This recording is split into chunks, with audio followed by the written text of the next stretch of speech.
Bing bong, it's your ding dong. I'm here with a brand new project, and I'm calling it I Heart Zadar. What I plan on doing is watching all of Robert Zadar's films. Now, most of you may not know Robert Zadar, or at least not by name.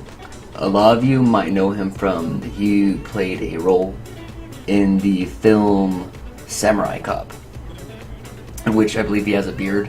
But most of you, if anyone here has searched him by his name or bumped into this because they know him as that guy with the huge chin. The chin that's got shit going on in all the different B movies. Now, the guy's been in well over 100 films, or at least somewhere around there.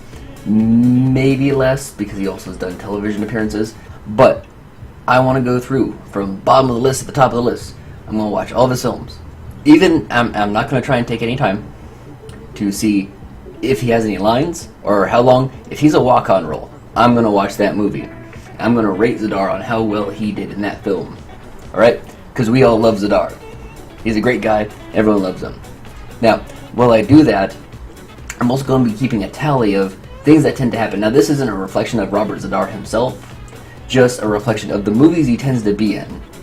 I mean, these are a lot of B movies with a lot of camp and other stuff of that nature in it. So, let me go through the list. I got it right here. Alright. Number 1. Tits. You get 1 point per tit. So you whip them both out, that's a pair, you get 2. Okay. Number 2. Rape. There's a lot of rape in these movies. So, we're probably going to get that most movies. And mind you, I'm counting this not per film. This is per occurrence. So, a film can build up a whole lot of rape in just one. Alright. Number 3. Rape by Robert Zadar. I believe that this should be a separate category, and this can be implied too. I might also add a separate category for just sex with Robert Zadar. Every time Robert Zadar gets a sex scene, maybe we'll pop that one down too. We'll put that down as a 4.5. I'm sorry, a 3.5. Alright, number 4. Someone gets thrown through a glass window. We're gonna have that. It happens all the time. Number 5. Cardboard boxes. If you don't know what that means, you probably don't need to be watching this whole series. Someone's going to get thrown in cardboard boxes. There's going to be cardboard boxes. And we're going to count up all the people who get thrown in.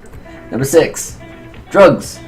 And because of how many different kinds of drugs we're going to have, we're going to separate them. And we're going to cut out alcohol and smoking unless if the guy's an obvious alcoholic or there's strong emphasis on the fact that he smokes.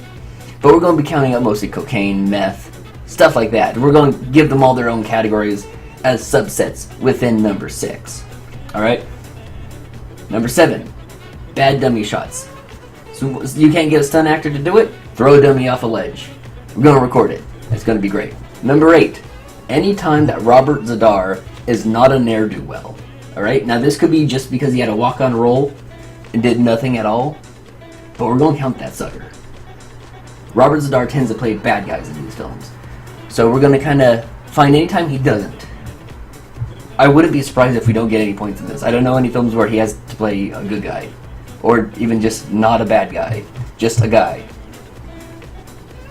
Number 9. This is our extra lucky one. This is extra special. The icing on the top. You get a prize whenever you get this one. That's whenever we get a boom in the shot.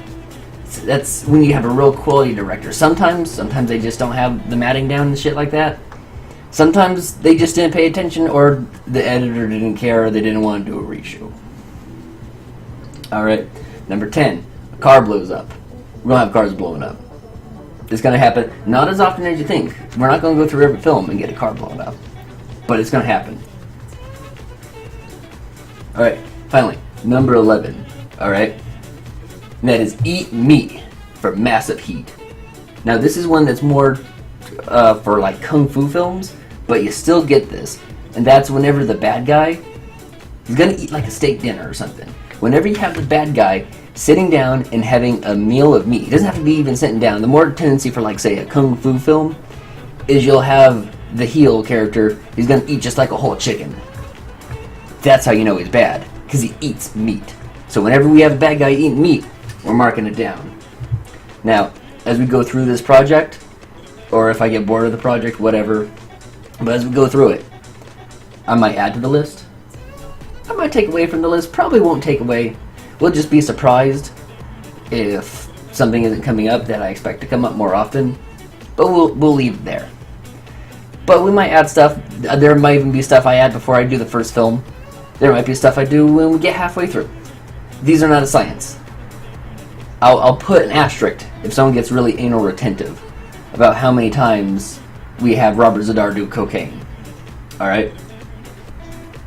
So, just to prepare people, the first three I put down was tits, rape, and rape. We're going to get a lot of those ones, guaranteed. And as an idea, the very first film I'm doing, I've already watched it. I just got to put stuff together for it. But it's called Hellhole. Alright? And it's a women in prison movie. So, just emphasize this idea. It's a women in prison movie. Women are showering together. Women are fighting in the nude together in several scenes. The madhouse / prison that the women are in also has a mud bath in it. So this is the kind of shit we're going to be dealing with. It's going to get really rapey. So if your sensibilities can't handle it, then you aren't prepped for this genre. You are not ready for the Robert Z'Dar genre. I'd like to do this with other smaller time actors. You know, one person would be like Cynthia Rothrock would be a good one, or Robert Ginty. I believe most people know him as the paper chase guy from Mystery Science Theater. But just to follow these, you know, small actors who are very prolific, like David Carradine. Cameron Mitchell would be a really interesting one because you can really see his decline as he becomes more and more of an alcoholic. But we're starting off with Robert Z'Dar because he's an interesting looking guy. He's really easy to spot. So we're gonna have an adventure with this. I'm gonna try and get one done about every week ish. And I'm gonna do it really low key. Right? The reason why I'm keeping low key, I'm trying to keep my motivation going because chances are no one's gonna watch this shit, right? Right. So, you know, we're talking 5 to 10 minute things. I'm gonna lay on a couch and I'm gonna record some audio of me talking about a movie, probably while I eat breakfast or whatever. And then I'm gonna have a review for it. Probably critiquing 1, the film itself, and 2, Robert Z'Dar within the film. Because we're here because we love Robert Z'Dar. Okay, so with that, expect me to put another video up sometime this week. And maybe I might even give you a double whammy this week. I might give you 2. Because I'm starting off and I already watched one of them. I already watched the film. I need to find out what my next film is. I need to get that sucker and I'm gonna watch it. And I'm gonna tell you about it. I'm gonna tell you if it's good.